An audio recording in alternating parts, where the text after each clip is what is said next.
오늘 16번째 원리부터 시작하려고 합니다. 뭐 지난주에도 시작할 때도 말씀드렸지만 대충 고린도전서를 쭉 이렇게 살펴보니까 한 50가지 이상 영적인 원리를 발견할 수 있겠더라고요. 그래서 지금 16번째입니다. 한 3분의 1 정도 왔는데, 자, 살펴봅시다. 자, 7절부터 11절까지 나오는 내용인데요. 이렇게 얘기합니다. 너희는 자랑하고 배부르고 강한데 우리는 겸손하고 배고프고 약하고 비천하다는 거예요.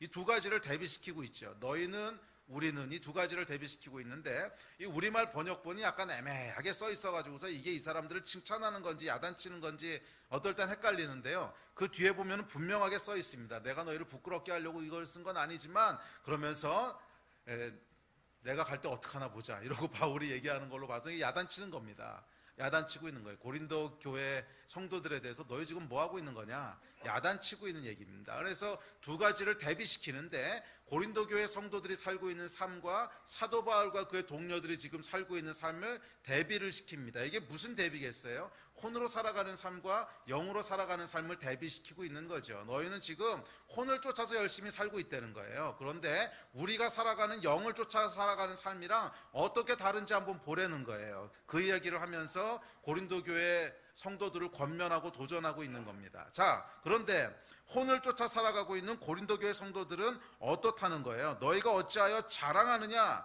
너희가 이미 배부르지 않느냐?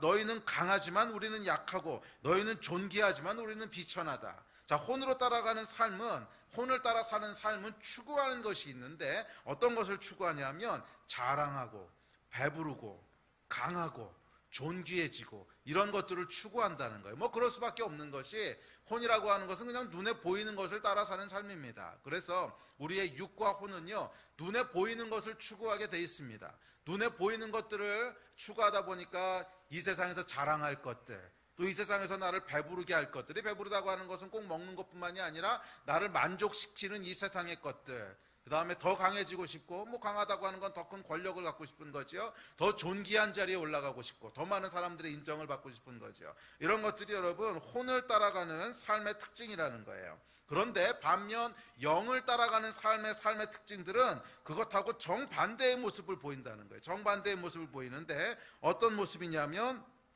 뭐라 그랬죠? 겸손하고 늘 배고프고 약하고 비천하고 뭐 이렇다는 거예요. 헐벗고 이렇다는 거예요. 예. 그래서 영을 따라가는 삶과 육을 따라가는 삶은 이렇게 대비가 됩니다. 성경에서는 육을 따라가는 삶에 대해서 이렇게 얘기합니다. 요한일서 2장 16절 시작. 이는 세상에 있는 모든 것이 육신의 정욕과 안목의 정욕과 이생의 자랑이니 다 아버지께로부터 온 것이 아니요 세상으로부터 온 것이라. 그러니까 세상에서부터 보여지는 것들, 세상이 우리에게 주고자 하는 것들을 추구하는, 그래서 자랑하고 싶고 내 정욕을 만족시키고 싶고 내가 원하는 것들을 더 얻고 싶고 더 강해지고 싶고 존귀해지고 싶고, 이런 게 뭐예요? 이게 그냥 육을 따라 사는 삶, 세상에서부터 주어지는 삶이라는 거예요. 그러나 영을 따라 사는 삶은 전혀 다릅니다. 영은 여러분 이 세상 것으로는 만족하지 못합니다. 영은 말이에요, 여러분, 이 세상과 소통하기 위해서 주어져 있는 기능이 아니라 그랬어요. 우리 처음에 영과 육에 대해서 얘기할 때 사람은 두 세계에 꼈다 그랬죠. 그래서 보이는 세계에도 살아가지만 보이지 않는 세계에도 속한 존재로 지음받은 아주 특별한 존재인데, 그래서 이 보이는 세계와 소통하기 위해서 우리의 육이 있다면 보이지 않는 세계 속에서 살아가기 위해서, 소통하기 위해서 영을 주셨어요. 그래서 우리 영은 이 세상에 있는 보이는 세상의 것에는 반응하지 않습니다. 반응하지 않는다고 하는 게, 이 세상의 것을 아무리 많이 집어넣어도 영은 그것 때문에 기뻐하거나 만족하거나 즐거워하거나 그렇지 않는다는 거예요. 뭐 예를 들어서 우리가 배가 고파요. 그럼 배고픈 것은 육신의 욕구죠. 그래서 맛있는 것을 많이 먹어요. 그러면 우리 육신은 만족해요. 또 아주 맛있는 음식을 먹으면 우리의 정신도 행복해요. 그렇죠? 행복은 뭐냐면 여러분, 맛있는 음식을 싸게 먹는 걸 행복이라 그럽니다.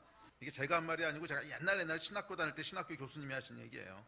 행복의 데피니션이 뭔지 아십니까? 그래서 맛있는 걸 싸게 먹는 거라고.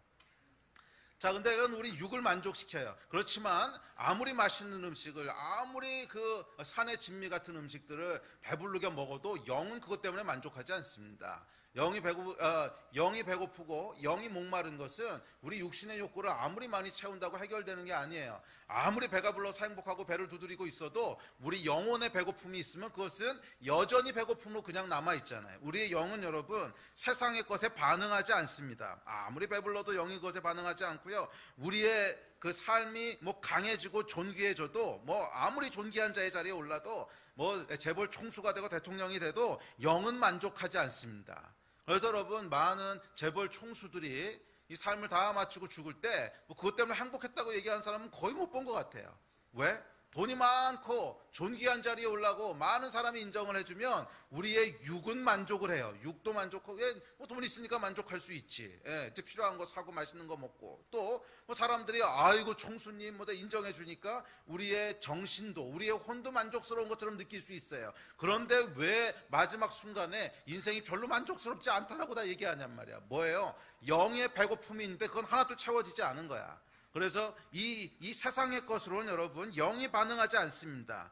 영이 반응하지 않아요. 그래서 아무리 맛있는 걸 많이 먹고 아무리 많은 걸 성취하고 아무리 존귀한 자의 그 자리에 올라도 절대로 영은 이런 것에 반응하지 않습니다. 네. 그래서 영은 여러분 그러니까 영이 여기에 반응하지 않는다고 하는 말은 무슨 말이냐면 우리의 영은요 이런 것을 추구하지 않는다는 거예요. 네? 더 많이 가질 것을 추구하거나 더 높은 자리에 갈 것을 추구하거나 더 많은 것을 먹기를 추구하거나 영은 이런 것을 추구하지 않는다는 거예요. 그래서 이 영이 추구하는 삶에 대해서 뭐라고 얘기했냐면 사도 바울이 뭐라고 얘기했냐면 가난하고 비천하고 연약하고 줄이고 목마르고 정처 없고 헐벗는데요. 그러니까 오늘 읽으신 본문에서는 그대로 따온 겁니다.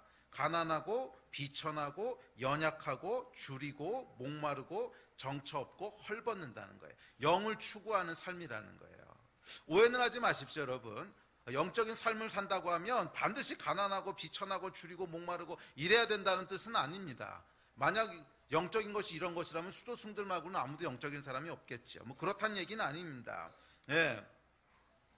이런 어떤 외적인 상태를 가지고 뭐 부자냐 가난하냐 아니면 비천하냐 존귀하냐 뭐 이런 걸 가지고 영적이냐 육적이냐를 판단할 수 없어요. 예, 그렇게 판단하면 안 돼요. 그러나 이 말이 의미하는 건 뭐냐면 영은 세상에서 부해지고 강해지고 존귀해지고 하는 것에는 관심이 없다는 거예요.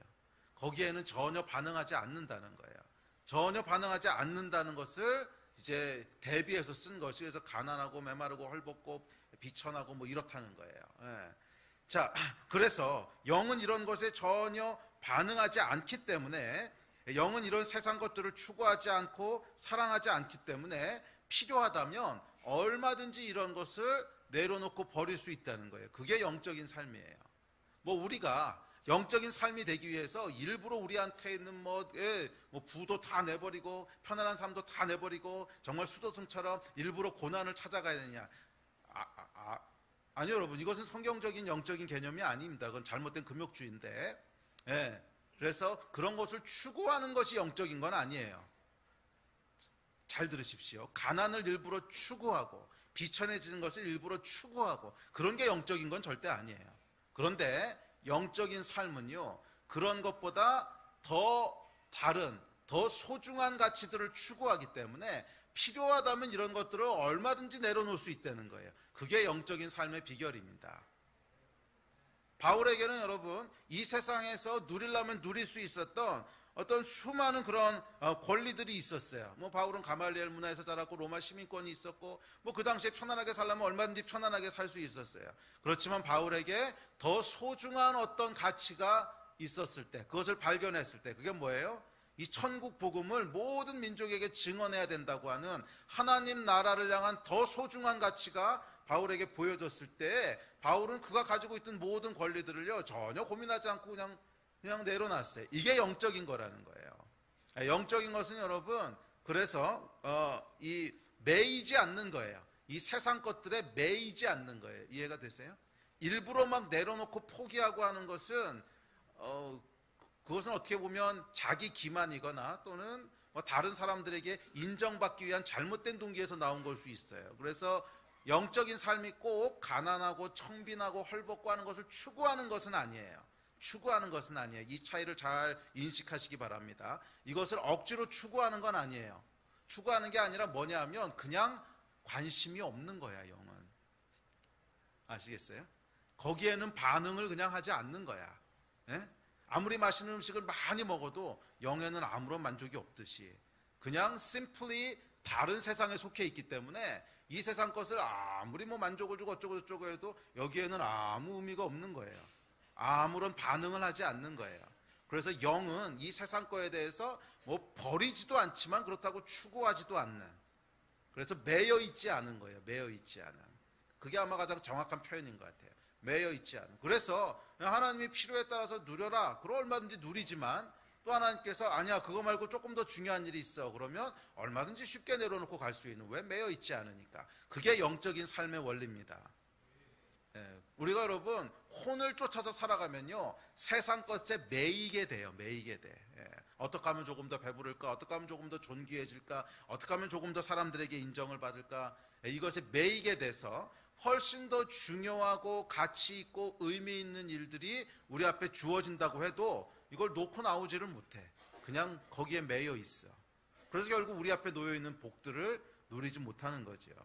그런데 영적인 삶은 다르다는 거예요. 영이 우리 삶을 지배하기 시작했을 때는 이런 것에 매이지 않습니다. 그냥 하나님이 주시면 뭐 이 다니엘이나 요셉처럼 누릴 수도 있지만 또 동시에 하나님께서 아니야 그거 말고 다른 거 좀 할 게 있어. 그럼 뭐 이사야나 뭐 예레미야처럼 진짜 고난의 길을 가기도 하고 뭐 얼마든지 매이지 않고 갈 수 있다는 거예요. 영은 여러분 이 세상 것에 매이지 않습니다. 아멘. 매이지 않습니다. 그래서 더 필요한 것이 있다면, 더 소중한 가치가 있다면 얼마든지 이 세상에서 가난을 선택할 수 있고 얼마든지 이 세상에서 비천해지는 것을 선택할 수 있고 얼마든지 이 세상에서 연약해지는 것을 선택할 수 있다는 거예요. 아주 기꺼이 선택할 수 있다는 거예요. 이것이 여러분 영적인 삶의 원리입니다. 전 여러분의 삶 가운데 영이 역사하게 되기를 주의 이름으로 축복합니다. 그래야 거기 자유함이 있어요. 그렇지 않으면 결국 여러분들이 매이게 되는 그것의 종로로 타는 거예요. 결국 매이게 되는 그것이 여러분의 삶을 야금야금 잠식해서 결국에는 그것 때문에 삶이 불행해지고 파괴되게 되는데, 근데 이 마귀란 놈이요, 이 죄란 놈이 워낙 똑똑하고 약은 놈이라서 이걸 한꺼번에 확 그렇게 하는 게 아니야. 야금야금 갉아먹어요. 야금야금. 거기에 매이잖아요. 그럼 한꺼번에 인생이 팍 폭망하는 게 아니고 야금야금 삶을 이렇게 갉아먹는 거예요. 그래서 결국 한참 지나고 나면 그것에 종이 돼 있고 노예가 돼 있고 그 노예가 된 것 때문에 다른 모든 삶의 부분들이 파괴되게 되는데 몰라. 그걸 몰라. 그냥 좋은 건 줄 알고 계속 가도록 만들어요. 이게 여러분 혼을 쫓아 사는 삶의 위험이고 결과입니다. 영을 쫓아 사는 삶은 여러분 전혀 다릅니다. 우리 안에 성령께서 역사하시는 그 삶을 쫓아 살기 시작하면 이 세상 것에는 별로 그렇게 관심이 없어. 별로 세상 것에는 관심이 없어. 그냥 주면 누리는 거고 안 주면 안 누리는 거고 그냥 먹을 게 있으면 먹는 거고 없으면 안 먹는 거고 그냥 맛있는 게 있으면 감사한 거고 맛있는 게 없으면 그냥 그런 거고. 참 쉽지 않죠. 맛있는 거 나오니까 좀 쉽지 않네.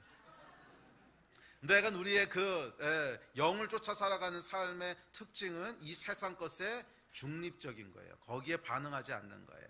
그것보다 훨씬 의미 있는, 훨씬 소중한 것들이 보여질 땐 얼마든지 그것을 내려놓을 수 있는 겁니다. 그래서 바울이 뭐라 그랬냐면 자기를 끄트머리에 두셨다, 만물의 찌꺼기다 이렇게 표현합니다. 이게 무슨 말인지 아시겠어요? 세상에서는 꼴찌다 이런 얘기예요. 끄트머리에 두셨다. 만물의 찌꺼기다. 세상에서는 꼴찌라는 거예요. 왜? 세상 것에 반응을 안 하니까. 그래서 영적인 사람은 여러분 영을 따라 사는 삶은 세상에서 첫째가 되려고 해서는 안 됩니다. 이래서는 절대로 영적인 삶을 살 수가 없어요. 영적인 사람은 첫째가 될 수 없느냐? 아니요, 될 수 있어요. 하나님이 올리시면. 그런데 첫째가 되는 것을 추구하는 삶을 살지는 않아요. 그것은 전혀 다른 것입니다. 뭐 요셉이나 다니엘 같은 사람은 왕 이외에는 아무도 올라가 본 적이 없는 첫 번째 자리에 올라갔어요. 그렇지만 이 사람들이 이걸 추구했다는 기록은 어디에도 없어요. 뭐 다니엘 같은 경우에는 뭐 이런 자리를 내려놓는 것뿐만이 아니라 생명을 내려놓아야 되는 자리에도 아무 망설임 없이 그냥 갑니다. 그러니까 추구했던 게 아니라는 거예요. 그러니까 오늘날 많은 현대 크리스찬들이 왜 자유를 누리지 못하고 넘어지고 실패하는 줄 아세요? 첫째가 되려고 그러는 거야. 그리고 첫째가 되는 것을 하나님의 축복이라고 자꾸 착각하는 거야. 아니요, 여러분. 첫째가 되는 것은 하나님의 축복일 수도 있고 저줄 수도 있습니다. 그 사람을 향한 계획이 하나님께서 높이셔서 다니엘이나 요셉처럼 사용하시는 거라면 그게 축복이지만, 원래 그 사람을 향한 계획이 그게 아니었다면 그게 무슨 축복이겠어요? 저주지. 네. 영을 따라 살아가는 사람들은 그냥 하나님이 두시면 그 두신 곳에서 누리는 거지, 그것을 추구하지 않아요. 여러분, 이 함정에 빠지지 마십시오.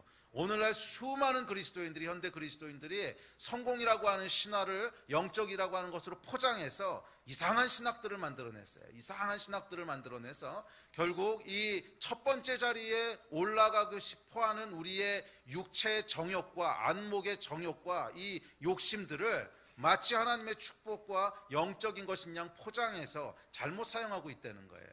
아니요, 여러분, 그렇지 않습니다.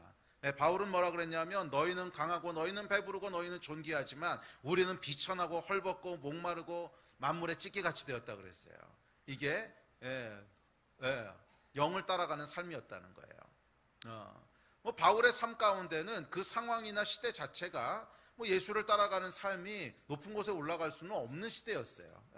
사람들도 마찬가지입니다. 우리가 어떤 상황 속에 있느냐, 어떤 시대에 있느냐, 또는 개인적으로 어떤 가정이나 어떤 상황에서 태어나느냐, 이런 여러 가지 요소들에 의해서 예수를 믿고 살아간다고 하는 것이 쉽지 않은 때가 있어요. 쉽지 않은 때가. 아주 큰 핍박을 받고 있는 나라 가운데 태어난다든지, 예를 들면 이집트 같은 데서 크리스찬으로 태어난다 그러면은요, 그냥 태어날 때부터 하층민, 이게 그냥 결정되어 있는 겁니다. 하층민, 이게 결정되어 있는 거고, 이런 상황 가운데서는 핍박이나 어려움이나 헐벗음이나 비천함이나 이런 걸 면할 길이 없어요. 모든 시대 모든 상황이 다 동일한 것은 아닙니다. 또 어떤 시대에는 그냥 크리스천으로 믿음을 지키고 살아간다고 했을 때도 그 사람들이 많은 것을 누릴 수 있는 시대나 상황도 있어요.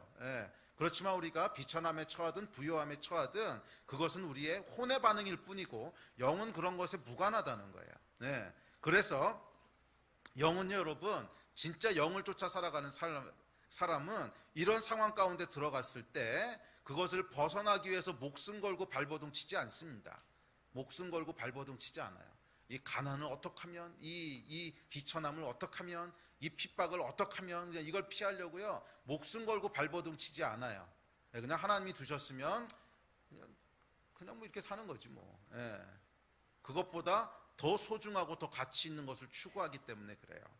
바울이 정확히 그런 사람이었습니다. 바울뿐만이 아니라 6.25 전쟁 때 여러분, 우리나라에 포로들의 성자라고 불렸던 사람이 있습니다. 맹의순 씨라는 분인데, 이 소설로도 나왔었지요. 내 잔이 넘치나이다. 근데 이건 소설로 쓴 것이고, 이분의 일기를 글로 쓴 책도 나왔습니다. 십자가의 길인가 근데 이분이 이제 어떤 분이냐면 27살에 돌아가셨는데, 혹시 내 잔이 넘치나이다 보신 분이 있으세요? 그러니까 이런 거는 안 읽어. 이런 책은 사모님 한 분 딱 보셨군요. 이런 책은 안 읽어요. 안 읽어. 왜냐하면은 비참하게 힘들고 헐벗고 고생하고 살다가 죽는 얘기거든. 이런 건 아무도 안 읽어요. 근데 사실은 이 책이 여러분 70년대 80년대에는 한국 교회 가운데 가장 많이 읽힌 책 중에 하나였어요. 그러니까 지금 현대 기독교가 한국 내에서 어떻게 변해왔는가 하는 것을 볼 수 있는 것 중에 하나예요. 그러니까 70년대 80년대 영성은 뭐였냐면 바울의 영성이었어요. 그냥 가난하고 비천하고 희생하고 헐벗고 정말 만물의 찌꺼기가 되는 것이 하나님의 영광이라고 생각을 했는데, 지금은 그 길을 따라가기를 다 싫어하는 거야. 다 그 길 따라가는 거 싫어하고, 그보단 강하고 배부르고 존귀하고, 그러니까 그걸 하나님의 어떤 축복, 어떤 하나님의 영광이라고 교묘하게 포장해 놓은, 아무도 안 읽었잖아. 내 잔이 넘치나이든지. 야, 정말 충격이네. 이 많은 사람이 있는데 그걸 읽은 사람이 정말 없어요? 그럼 나중에 찾아가서 읽어보세요. 근데 이분이 어떤 분이냐면 포로들의 성자라고 불렸던 분인데, 이제 나중에 6.25 전쟁 때 이제 포로 수용소에 갇힙니다. 근데 포로 수용소에 갇혀서 포로 수용소가 얼마나 열악했겠어요. 1950년대고 전쟁 중이었는데, 그러니까 많은 사람들이 거기서 뭐 폐렴도 걸리고 문둥병도 걸리고 하여간 병으로 많이 죽어갔어요. 그래서 이 사람이 거기서 이 사람들을 섬기기 시작합니다. 포로 수용소에서. 근데 단순히 섬긴 것뿐만 아니라 복음을 전하면서 교회를 세워요. 그 안에 이제 광약교회라고 하는 교회를 세우고, 거기서 환자들을 돌보기 시작합니다. 그러다가 이분이 포로 수용소에서 나올 수 있는 기회가 생겼어요. 그때 이제 오해를 받아가지고 이 사람이 북한군을 도왔다는 오해를 받아서 미군에 의해서 이제 포로로 잡혀갑니다. 그래서 이제 우리나라에 이제 수용돼 있었는데, 한 2년 지나고, 2년이 아니지, 한 1년 지나고 나서는 이 사람은 아니구나. 그 오해가 풀려서 이제 수용소에서 나오라고 그 기회가 주어지는데 나오기를 거부합니다. 그러니까 내가 나가면 이 돌보던 사람들은 어떡하냐고. 그래서 나오기를 거부하고 계속 거기서 환자들을 돌보다가 1년인가 있다 이제 소천해요. 그때 27살이었어요. 이게 여러분, 영을 쫓아 사는 삶은 뭐냐면, 이 세상에서의 권리가 있어도요, 더 소중한 일이 있으면 이 권리를 얼마든지 내려놓을 수 있다는 거야. 수용소에서 나올 수 있는 권리, 부자가 될 수 있는 권리, 또 바울 같은 경우에는 로마 시민권이었기 때문에 편안하게 살 수 있는 권리, 다 권리가 있는데 더 소중한 일을 위해서는 뭐 이거에 별로 개의치 않는다는 거예요. 그것이 여러분 영적인 삶의 특징입니다. 보네포 같은 경우도 마찬가지였죠. 독일 히틀러에 저항하다가 순교하신 보네포 목사님은 사실은 20대 때 이미 세계적인 신학자의 반열에 올랐던 천재였어요. 그래서 세계 신학계가 이 보네포 때문에 깜짝 놀랐을 정도로 20대 때 엄청난 그런 철학적인 역량과 신학자로서 이미 스타 반열에 올랐던 사람이거든요. 누리려고 하면 얼마든지 누릴 수 있었습니다. 그냥 독일에서 빠져나와서 얼마든지 살아갈 수 있었고, 또 히틀러가 하는 거 조금만 들어주면 얼마든지 보장된 미래가 있었는데, 히틀러에 저항하다가 이제 감옥에 들어갔다가 거기서 순교하시죠. 그러니까 이 영을 쫓아 살아가는 삶은 여러분, 이 세상 기준으로 봤을 땐 맨 꼴찌라는 거예요. 왜? 세상에서는 감이 없는 사람이야. 이런 기회가 왔는데 왜 안 누려? 수용소에서 나올 수 있는 기회가 있는데 왜 안 나와? 충분히 돈을 벌 수 있는 기회가 있는데 왜 돈을 안 벌어? 그러니까 세상의 기준으로 봤을 땐 꼴찌, 만물의 찌꺼기라는 거예요. 왜? 우리의 영은 세상 거에 반응하지 않거든. 그건 그냥 하나님이 기회를 주셔서 누리게 되면 누리는 거고, 이제 누릴 수 없는 거면 그냥 못 누리는 거고. 그러나 그것과는 전혀 관계없는 훨씬 더 가치 있고 소중한 영적인 가치들이 있기 때문에 우리 영은 그걸 보고 가는 거예요. 그걸 보고 가는 거예요. 하나님의 나라, 예수 그리스도, 그 영광을 보고 가는 거예요. 이런 삶을 사신 여러분이 되시기를 주의 이름으로 축복합니다. 그래서 여러분, 영적인 삶을 따라 사는 사람들은 세상의 속삭임에 귀를 기울이지 않습니다. 그렇게 살면 가난해져. 그렇게 살면 존귀한 자리에 갈 수 없어. 그렇게 살면 무시당해. 이 세상의 속삭임에 귀 기울이지 않습니다. 그래? 영을 쫓아 사는 것이 그런 것이면 나는 기꺼이 만물의 꼴찌가 되지 뭐. 이게 여러분 영을 쫓아 살아가는 삶의 원리인 줄 믿습니다. 앞서도 말씀드렸지만 오늘날 너무나 많은 사람들이 신앙생활을 한다고 하면서도 세상에서 첫째가 되고 싶어해요. 아니요 여러분, 이 유혹에 넘어가시면 안 돼요. 세상에서 첫째가 되고자 하는 유혹에 넘어가시면 안 돼요. 그냥 하나님께서 사명을 주시고 또 하나님께서 그 자리에 두셔서 그거 하게 하시면 그 일을 성실하고 충성되게 하십시오. 그러나 그게 여러분의 목표가 돼서는 안 돼요. 그게 여러분의 목표가 되는 순간 그것이 여러분을 잡아먹어 버릴 거예요. 조금 살아보신 분들은 무슨 말인지 다 아시잖아요. 그것이 여러분의 목표가 되면 안 돼요. 바울은 영을 쫓아 살아가는 삶은 강해지는 게 아니라 연약해지는 거라고 했고, 영을 쫓아 살아가는 삶은 존귀해지는 것이 아니라 비천해지는 것이라고 했고, 영을 쫓아 살아가는 사람은 세상의 첫째가 되는 것이 아니라 끄트머리가 되는 거라고 했고, 영을 쫓아 사는 사람들은 세상에서 만물의 찌꺼기 같은 사람이 되는 거라고 했어요. 이 마음을 여러분 마음 가운데 품으십시오. 혹시라도 이 가운데 아직도 세상에서 첫째가 되고 싶어하는 분들이 있다면 헛된 꿈을 내려놓으십시오. 그것은 여러분의 혼이 10년, 20년, 30년 하나님 없이 살아왔던 그 혼의 습관이 계속 여러분을 물고 늘어지는 거예요. 그걸 쫓아가면 그 끝에는 결코 만족함이 없어요. 그 끝에는 결코 만족함이 없어요. 첫째가 되려고 하는 생각들을 내려놓으십시오. 아멘.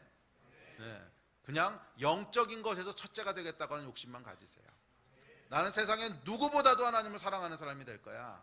나는 세상에 누구보다도 하나님께 가까운 사람이 될 거야. 이 욕심만 품으십시오. 그것이 영의 욕심이에요. 아멘. 할렐루야. 네. 자, 그것이 여러분을 자유케 할 줄 믿습니다. 자, 17번째 12절 13절 17번째 올려보겠습니다. 12절 13절 시작. 또 수고하여 친히 손으로 일을 하며 모욕을 당한 즉 축복하고 박해를 받은 즉 참고 비방을 받은 즉 권면하니 우리가 지금까지 세상의 더러운 것과 만물의 찌꺼기 같이 되었도다. 자, 6과 0의 차이점인데요. 6은요, 모욕을 당하면 어떻게 합니까? 받아칩니다. 그러지 않아요? 6은 누가 나를 모욕하면요, 방어를 하고 받아칩니다. 그 아이들 싸우는 거 자세히 보시면요, 정확히 그렇게 싸우지 않아요? 그러니까 뭐라고 얘한테 이렇게 했어? 야, 이 바보야. 그러면요, 반드시 그 얘기가 나옵니다. 네가 바보야. 이거 안 나오는 애들은 못 보셨을 거예요. 야, 이 바보야. 그랬더니 맞아. 이런 애 보셨어요? 아니, 없어요. 야, 이 바보야. 그러면은 내가 왜 바보냐? 네가 바보야. 그러면 뭐, 아니야, 네가 더 바보야. 아니야, 네가 더 바보야. 뭐 반사, 뭐 이래가지고 싸우잖아요. 이게 이제 여러분 6이에요. 6은 어떻게 하냐면 모욕을 당하면 받아칩니다. 상대에게 똑같은 모욕을 주려고 합니다. 6은요, 박해를 당하면 폭동을 일으키거나 상대를 죽이려고 합니다. 6은요, 비방을 당하면 억울함을 풀기 위해 사방으로 로비를 하거나 비방한 사람을 공격합니다. 오늘날 우리 주변에서 매일 보고 있는 일들이잖아요. 우리 아이부터 시작해서 뭐 그 나라의 높은 사람들까지 다 똑같은 원리를 쫓아 살고 있지 않습니까? 모욕하면 금방 모욕하고, 아빠 찬스 썼다 그러면 엄마 찬스 쓰지 않았냐고 물어보고. 이게 어떻게 보면 유치하잖아. 근데 이게 세상을 그냥 세상의 원리예요. 혼의 원리. 모욕을 당하면 방어하고 똑같이 모욕을 주고, 공격을 받으면 공격받은 사람에게 똑같이 되받아치고, 이것이 여러분 세상의 원리고 혼의 원리입니다. 그런데 영은 전혀 다르게 반응한다는 거예요. 영은 전혀 다르게 반응한다는 거예요. 어떻게 반응한대요? 모욕을 당하면 어떻게 한다는 거예요? 축복한다는 거예요. 주여, 야, 이 바보야. 그럼 어떻게 한다는 거야? God bless you. 이렇게 한다는 거야. 박해를 받으면 어떻게 한다는 거예요? 그냥 참는다는 거예요. 또 비방을 하면은 같이 비방하고 공격하는 게 아니라 권면한다는 거예요. 이 권면한다는 뜻은 또 이걸 깊게 살펴봐야 되는데 오늘 시간이 없으니까 넘어갑시다. 하여간 맞받아치지 않는다는 거예요. 마치 스펀지 같아요. 푹 하고 찌르면 탁 튕겨나가는 것이 아니라 푹 찌르면 그냥 쑥 들어와 버리고 말아. 뭐지? 이게 뭐지? 푹 찌르면은 탁 튕겨나와야 되는데, 바보야 그러면 네가 바보야 튕겨나와야 되는데, 푹 찌르면은 맞아, God bless you 이러고 끝난다는 거예요. 이게 여러분 영의 반응이라는 거예요. 제가 아는 미국 목사님 한 분이 계셨어요. 근데 이분이 젊었을 때 이제 교회를 개척했습니다. 어느 이제 조그만 도시에서 교회를 개척했는데, 그 젊은 목사가 이제 교회를 개척한다니까 그 도시에서 제일 큰 목사님이 이제 관심을 가지고 도와주기 시작하셨어요. 큰 교회 목사님이었는데 도와주기 시작하셨습니다. 그래서 뭐 이것저것 뒤도 좀 봐주고 이것저것 도와주고 멘토도 해주고 뭐 그랬어요. 근데 문제가 생겼습니다. 이 젊은 목사 교회가 너무 빨리 부흥을 한 거야. 너무 빨리 부흥을 해가지고 몇 년이 지났는데 이 교회가 더 커져 버렸어요. 주여, 심각한 문제가 생긴 거지.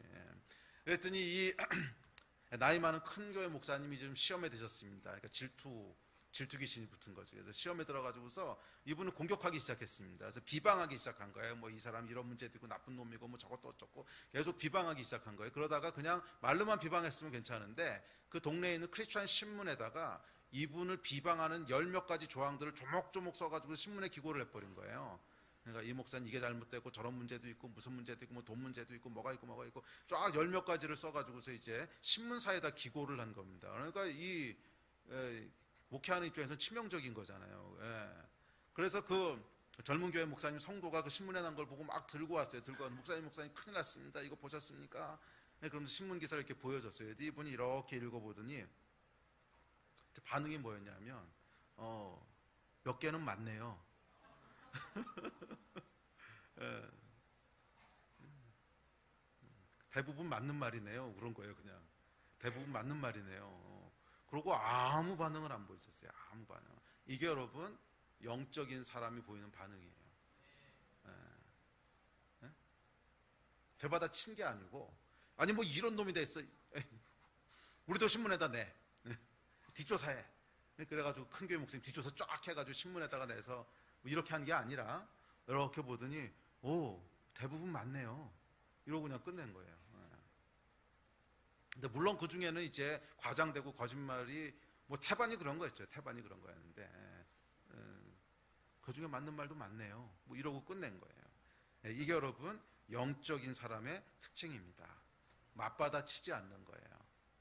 박해를 받으면 그냥 받고, 모욕하면 축복하고, 그냥 스폰지 같은 거예요. 푹 찌르면 그냥 푹 찔리고 끝내고.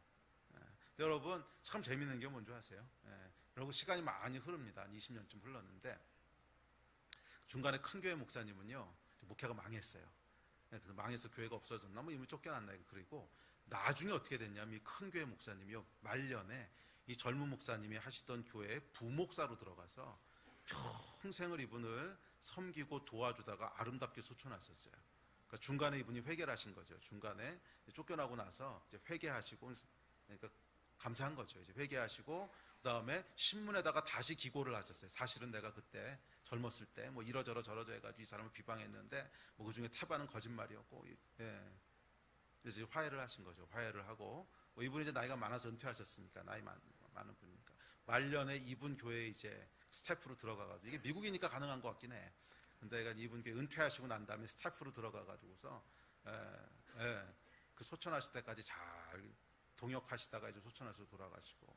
여러분 이게 영적인 결과입니다. 그냥 맞받아 쳤으면 어떻게 됐겠어요?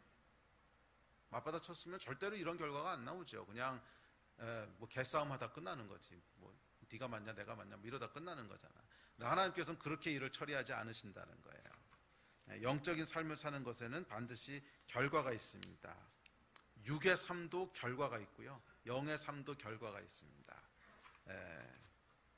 저는 여러분들이 영의 삶의 열매들을, 그 결과들을 취하시게 되기를 주의 이름으로 축복합니다. 그래서 어떻게 하라고요? 억울한 일을 당하면 어떻게 해야 된다고요? 억울한 일을 당해서 그럼 어떻게 해야 돼? God bless you. 참으시라고. 굳이 뭐 사람들한테 다 설명하고 뭐 그거 이제 억울한 일을 풀려고 이 사람 저 사람 붙잡고 사실은 저놈이 나쁜 놈이요. 그래서 나한테 이렇게 한 거예요. 이런 일 하지 말라고요. 이게 다 육에 속한 일이라고. 이게 다. 억울한 일 당했으면 그냥 참으라고. 모욕을 당했으면 God bless you로 축복하고 끝내라고. 아멘. 그런데 내가 당한 억울한 일 때문에 또 다른 사람이 피해를 받게 된다. 그러는 건 잘 설명하는 건 해야지. 사실은 그런 게 아니고 이렇게 돼서 이런 오해입니다. 그런 설명하는 건 오케이지만 그거를 그 오해를 다 풀고 뭐 저놈 나쁜 놈이라고 하는 거 증명하기 위해서 그 놈이 사실은 나쁜 놈이요. 이거 증명하려고 이리 뛰고 저리 뛰고 하는 다 혼이하는 일이에요. 그건 영적인 삶이 아닙니다. 영적인 삶은 어떻게 하는 거예요? 모욕을 당한 즉 축복하고, 비방을 당하면 권면하고, 박해를 당하면 참고. 아멘. 살다 보면 억울한 일 계속 당할 거잖아. 그러니까 그때 어떻게 반응하라고? 이렇게 반응하라고. 그게 영을 따라 반응하는 거예요. 아멘. 자, 18번째 원리입니다. 14, 15, 16절입니다. 시작. 내가 너희를 부끄럽게 하려고 이것을 쓰는 것이 아니라 오직 너희를 내 사랑하는 자녀같이 권하려 하는 것이라. 그리스도 안에서 일만 스승이 있으되 아버지는 많지 아니하니 그리스도 예수 안에서 내가 복음으로써 너희를 낳았음이라. 그러므로 내가 너희에게 권하노니 너희는 나를 본받는 자가 되라. 이 말씀은 우리 다음번에 5장을 살펴보면서 조금 더 깊게 다루긴 할 텐데, 혼은요 스승이 되려고 하지만 영은 자녀를 낳습니다. 혼의 특징은 뭐라 그랬어요? 이해하는 거라 그랬어요. 이해하는 거. 혼의 특징은 이해하는 것이기 때문에 혼은요 끊임없이 가르치려고 합니다. 왜? 이해를 시켜야 되니까. 그래서 혼의 결과는요 스승과 제자가 됩니다. 그래서 세상의 모든 시스템을 보십시오. 다 이 시스템으로 이루어져 있잖아. 혼으로 살아가는 것인데 누구한테 배우고 누구한테 가르침을 받고 뭐 그렇게 다 이루어져 있어요. 그런데 영은 다릅니다. 영은요 이해하는 것이 아니고 사랑하는 거예요. 영은 이해하는 것이 아니고 사랑하는 것이기 때문에 영은 사랑 안에서 자녀를 낳습니다. 혼은 제자를 만들고 영은요 자녀를 낳아요. 그래서 영이 전수되는 것은, 영이 흘러가는 것은 가르치는 것이 아니라 본받는 것입니다. 영은요 반드시 실체가 있는 것이기 때문에 영의 전수는 가르침으로 이루어지지 않습니다. 영이 전수되는 것은 가르침에 실체가 있어야 되는데 그 실체는 본이 되는 거예요. 본이 되는 사람이 있는 거예요. 그래서 그 사람을 통해서 영의 실체가 전달되는 거예요. 그래서 영은요 여러분, 언제 영이 전수되는가, 언제 영적인 것이 아비에서 자녀 가운데로 흘러가는가, 그것은 가르치는 게 물론 필요합니다. 사람은 이제 영혼 육으로 돼 있기 때문에. 그런데 그 가르치는 것에 대한 실체가 있어야 돼요. 가르치는 것에 대한 실체가 있어야 된다고. 그래서 그 실체를 보고 본받는 거예요. 그때 가르친 내용이 실제로 영이 되는 거예요. 그래서 여러분, 영이 전수되는 것은 절대로 가르침만으로 이루어지지 않습니다. 절대로 가르침만 되지 않고 반드시 본이 되는, 또 사랑으로 자녀를 낳는 이것이 있어야 됩니다. 자, 여러분이 영으로 살고 있다면 두 가지 특징이 있을 것인데, 그 두 가지 특징은 뭐냐면, 누군가 여러분을 영으로 낳아준 사람, 아비가 있을 것이고, 둘째는 여러분이 사랑 가운데 낳은 사람, 자녀가 있을 거예요. 이게 영으로 살아가는 삶의 특징입니다. 영은 여러분 역동적인 생명력이에요. 영은요 역동적인 생명력이라서 반드시 흘러가게 돼 있어요. 영은 정체되어 있지 않습니다. 영은 반드시 흘러가게 돼 있어요. 영은 생명이기 때문에 그래요. 생명이라고 하는 것은 여러분 머물러 있지 않습니다.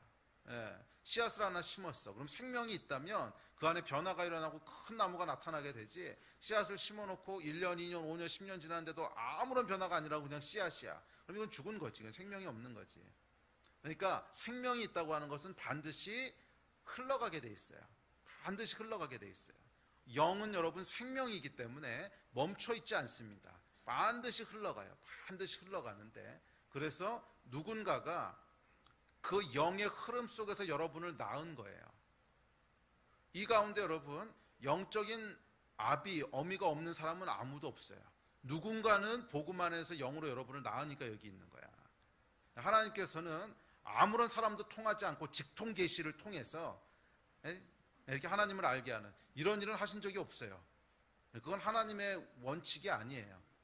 그럴 거였으면 뭐하러 복음 전하라 그러고 뭐하러 선교하라 그래. 그냥 하나님이 하시면 되지. 하나님의 원리가 아니에요. 하나님의 원리는 반드시 생명이 생명을 낳는, 사람을 통해서 그 영이 흘러가는, 이게 하나님이 정하신 원칙이기 때문에 절대로 직통 계시를 통해서 이렇지 않습니다. 누군가의 영적인 영향력 가운데 여러분이 태어난 거예요. 한 사람의 영향력은 꼭 아닐 수도 있어요. 오늘 간증에도 나왔듯이 할머니의 기도를 통해서 나는 모르지만 그 영적인 영향이 흘러왔을 수도 있고, 또는 누군가가 나한테 복음을 전해주고 사랑해줘서 내가 이제 예수를 믿게 될 수도 있고, 하여간 여러분에게 누군가 영적인 어미나 아비가 있을 거예요. 그런데 모르는 사람들도 있어요. 누가 내 영적인 아비인지 모르는 사람들. 그건 왜 모르냐면 싸가지가 없어서 모르는 거야. 그렇잖아. 싸가지가 없어서 모르는 거지. 나에게 영원한 구원이라고 하는 이 어마어마한 선물을 줬는데 어떻게 잊어버려? 이건 구원이 얼마나 어마어마한 건지를 모르든지 아니면 싸가지가 없든지, 그래서 모르는 거야. 물론 그 영적인, 그러니까 여러분을 태어나게 해준 그 사람이 미성숙한 사람일 수도 있어요. 미성숙한 사람일 수도 있고, 그래서 여러분들을 영적으로 잘 키워주지 못했을 수도 있어. 그렇지만 사람은요, 정상적으로 영적인 삶을 살아가는 사람은 낳아준 사람이든지 키워준 사람이든지 하여간 누가 있어. 키워준 것도 부모잖아. 낳아준 것만 부모가 아니라 낳아준 부모든지 키워준 부모든지 하여간 누가 있다고. 그래서 여러분이 영적으로 잘 건강하게 성장해서 온 거예요. 만약 그것이 아무도 없어, 나는 낳아준 사람도 없고 키워준 사람도 없고 낳아준 사람이 여러분을 키워주지 못했을 수도 있죠. 아까 얘기했지만 여러 가지 상황상 그냥 전도만 하고 갔는데 내가 예수 믿고 뭐 이럴 수도 있잖아. 그래서 꼭 낳아준 사람이 키워준 사람은 아닐 수도 있지만 하여간 낳아줬던 키워줬던 하여간 여러분에게 영적인 부모가 분명히 있어야 돼. 그게 없는 사람을 뭐라고 부르냐면 고아라 그러는 거예요. 영적인 고아. 근데 실제로 제가 여러 사람들을 만나보면요, 영적인 고아들이 진짜 많아.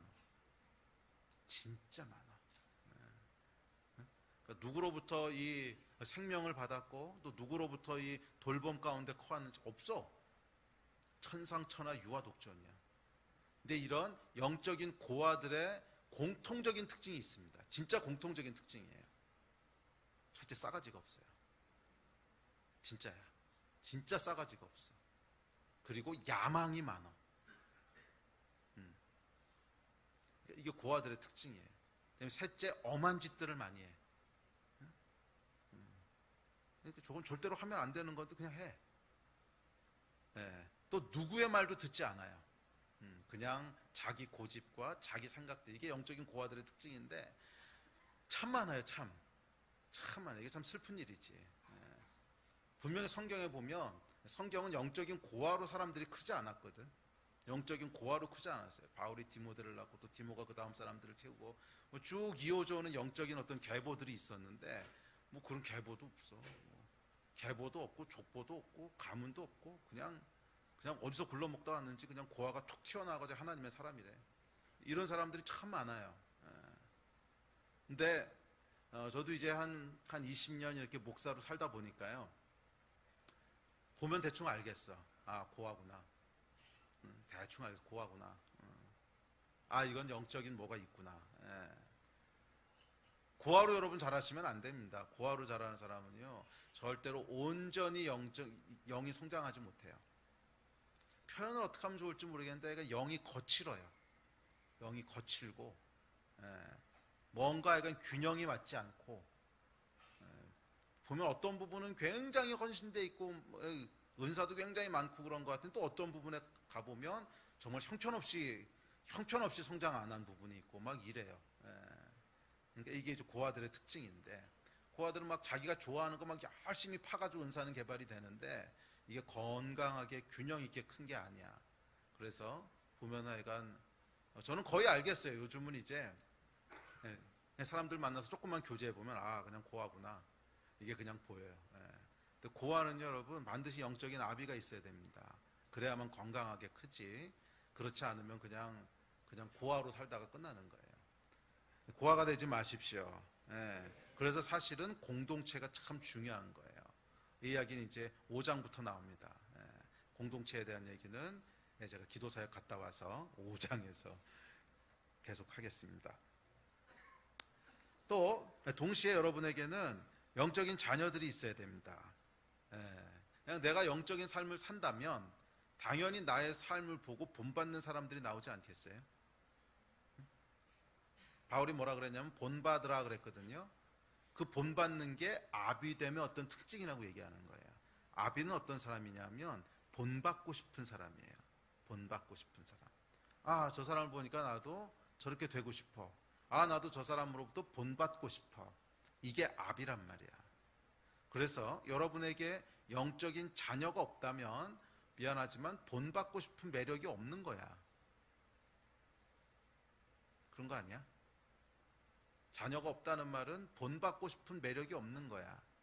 그 사람하고 아무리 오래 있어도 별로 본받고 싶은 매력이 없어. 그러니까 자녀가 없다고 하는 것은 어떤 기술적인 문제가 아니라는 거예요. 그것은 영성의 문제예요. 본받고 싶은 영적인 매력이 없으니까 자녀가 없는 거지. 그러니까 심각하게 생각해야 될 문제라는 거예요. 심각하게 생각해야 될 문제라는 거야. 어떻게 내가 10년을 예수를 믿고 20년을 예수를 믿었는데 사람들이 나에게서 본받고 싶은 것 하나를 발견하지 못할까? 스스로에게 한번 질문해 보세요. 내가 5년, 10년, 15년, 20년 신앙생활을 했는데 사람들이 내 삶에서 본받고 싶어하는 게 뭘까? 뭔가 하나는 있어야 될 거 아니야. 뭐 탁월해지라는 얘기가 아닙니다. 뭐 진짜 힘든 삶을 살아갈 수도 있어요. 그래도 믿음으로 그 힘든 삶을 이겨내는 삶, 모습이라든지 하여간 뭔가 있어야 될 거 아니야. 뭔가. 응? 비슷한 처지에 있는 사람이 저 사람을 보니까 저 사람도 나처럼 참 연약하고 약점도 많고 그런 사람이지만 믿음으로 저것들을 저렇게 이겨나가고 계속 극복해가네. 나도 저렇게 됐으면 좋겠어. 뭐 이런 게 있어야 될 거 아니야. 어? 뭐 탁월한 무슨 카리즈마를 발휘하고 이런 얘기가 아니라 뭔가는 하여간 여러분 비슷한 위치에 있는 사람들이 보고서 나도 한 발짝 저 사람처럼 저렇게 더 나가고 싶어. 이런 게 있어야 될 거 아니야. 그게 본받는 자잖아. 본이 되는 사람이잖아. 그런 사람들은 영적인 자녀들이 생깁니다. 반드시 누군가는 여러분을 통해서 생명을 얻기도 하고 또 생명은 다른 데서 얻었어도 여러분에게 영적인 영향력을 받고 싶어 해요. 와서 물어보기도 하고 도움을 구하기도 하고 어떻게 하면 내가 그렇게 될 수 있습니까? 이런 거 물어본단 말이야. 대단한 카리스마가 없어도 괜찮아. 아시겠습니까? 영적인 자녀들을 낳는 여러분이 되시기를 주의 이름으로 축복합니다. 아멘. 우리 예배. 자, 19번째 마지막 원리인데요. 19번째 원리는 19절 20절입니다. 우리 같이 읽읍시다. 시작. 주께서 허락하시면 내가 너희에게 속히 나아가서 교만한 자들의 말이 아니라 오직 그 능력을 알아보겠으니 하나님의 나라는 말에 있지 아니하고 오직 능력에 있음이라. 자, 19번째 영적인 특징은 뭐냐면 영은 말이 아니라 능력이라는 거예요. 영은 말이 아니라 능력이라는 거예요. 영은 여러분 반드시 실체가 있습니다. 반드시 실체가 있다는 것은 임팩트가 있다는 거예요.